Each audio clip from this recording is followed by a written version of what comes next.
Hello students, आप सभी का हमारे इस यूट्यूब चैनल में स्वागत है। स्टूडेंट्स, हम कॉम्प्लेक्स एनालिसिस के लेक्चर्स पढ़ रहे थे और इसमें हम सिंगल वैल्यूड फंक्शन क्या होता है, कोई फंक्शन की हमारे पास कॉम्प्लेक्स वेरिएबल का फंक्शन क्या होता है, ये सब कुछ हम स्टडी कर चुके हैं। इसमें हम पढ़ेंगे लिमिट ऑफ एफ जेड। ठीक है स्टूडेंट्स, तो देखो लिमिट ऑफ एफ जेड किस तरह से डिफाइन किया जाता है। तो आप फंक्शन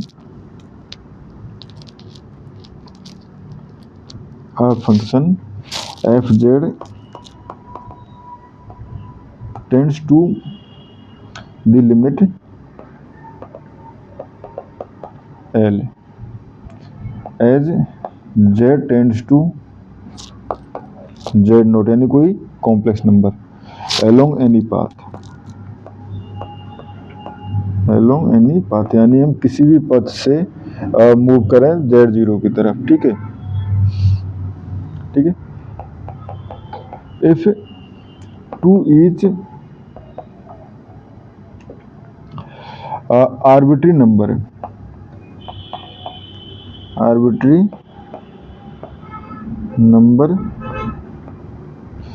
एप्सिलॉन, ठीक है, हाउएवर स्मॉल, कितना भी स्मॉल हो सकता है।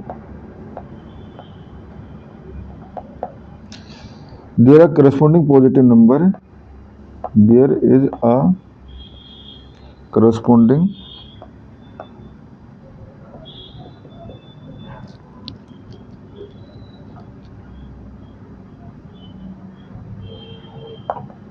Positive number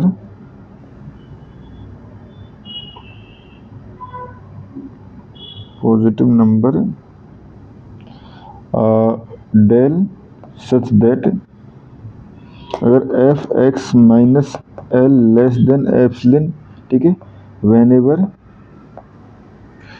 0 less than X Z minus Z nought, यहाँ पे एफ जेड होगा लेस देन डेल। ठीक है, या हम कहें L minus epsilon less than F Z less than L plus epsilon. ठीक है, एंड सिंपली इसको हम किस तरह से डिनोट करते हैं, और सर वेन एवर ये भी है ना, z nought minus del less than z nought plus del. ठीक है, obviously z nought will equal to z nought.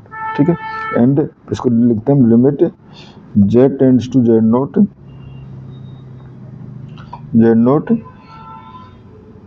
F z equal to l. ठीक है, ये हमारे पास। अब देखो इसको दूसरे शब्दों में समझें कि किसी भी पाथ का मतलब क्या है। जैसे यहाँ जेड है, यहाँ जेड नोट है। ठीक है, अगर हम जेड नोट इस लाइन की तरफ से मूव कर रहे हैं, यानी या फिर बाई इक्वल टू एक्स से मूव कर रहे हैं, ठीक है, या किसी इस लाइन से मूव कर रहे हैं, इस लाइन से मूव कर रहे हैं, किसी भी पाथ से हम मूव करें, हमारे पास ये कंडीशन सेटिस्फाई हो, तो हमारे पास उस कंडीशन में फंक्शन जो है वो, उसकी वैल्यू जो है वो लिमिट कहलाती है। ठीक है, अब आती है हमारे पास continuity of F Z. Students, हम इस पे बेस्ड जो क्वेश्चंस हैं वो एक साथ करेंगे। पहले हम डेफिनेशंस पढ़ेंगे। कॉन्टिन्यूटी ऑफ एफ जेड, यानी एफ जेड फंक्शन जो है वो कॉन्टिन्यूस कब होता है। तो अ सिंगल वैल्यूड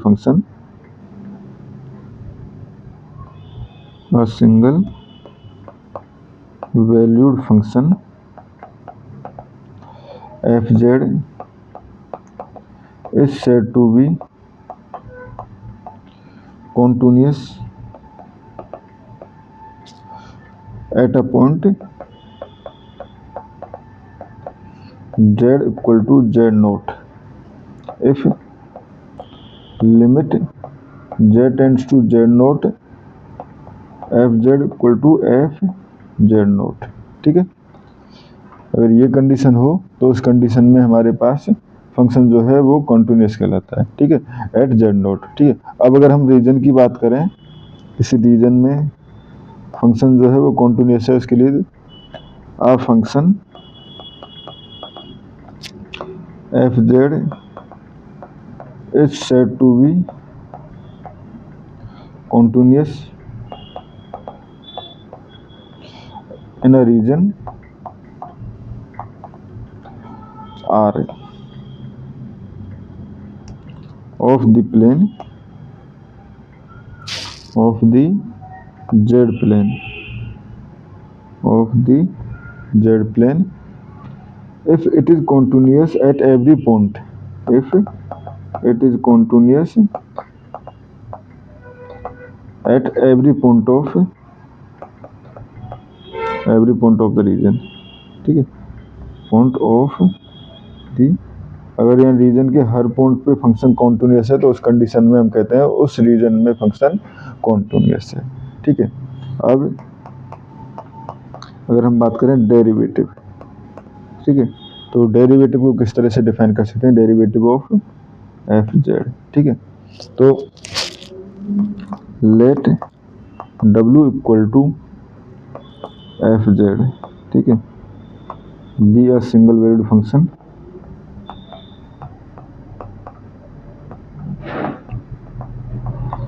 ठीक है। सपोज डब्ल्यू इक्वल टू एफ जेड जो है वो सिंगल वैल्यूड फंक्शन है ऑफ द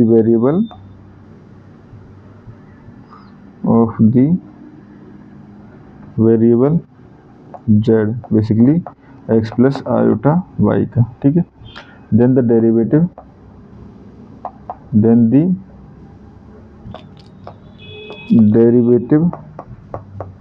और differential coefficient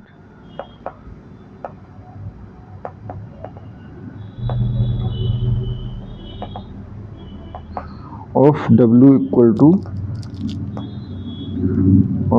equal to f z, ठीक है, is defined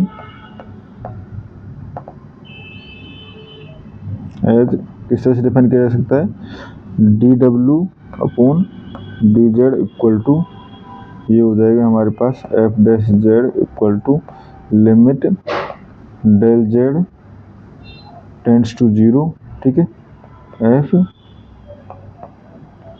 Z plus del Z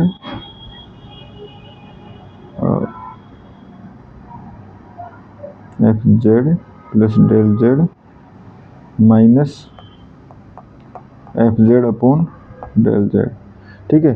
तो ये हमारे पास डेरिवेटिव की कंडीशन है, ठीक है, provided the limit exist, the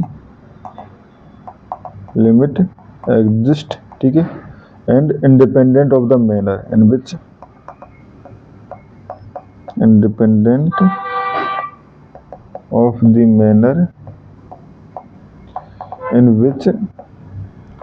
del Z tends to 0, ठीक है स्टूडेंट्स। यानी जेड डेल जेड जो है y equal to x path से 0 जा रहा है, ये हम आगे क्वेश्चंस में भी देखेंगे कि वाई इक्वल टू एक्स से 0 जा रहा है, y equal to x square path से 0 जा रहा है, जिस भी पाथ से जेड जो डेल जेड 0 जा रहा है उस पाथ से इंडिपेंडेंट होना चाहिए, ठीक है। इसके बाद आता है एनालिटिकल फंक्शन, जिस पे हम एक अलग से वीडियो बनाएंगे। एनालिटिकल फंक्शन क्या होता है, उसकी डेफिनेशन एंड उसकी कंडीशंस के ऊपर एक वीडियो अलग से बनाएंगे। Thank you students.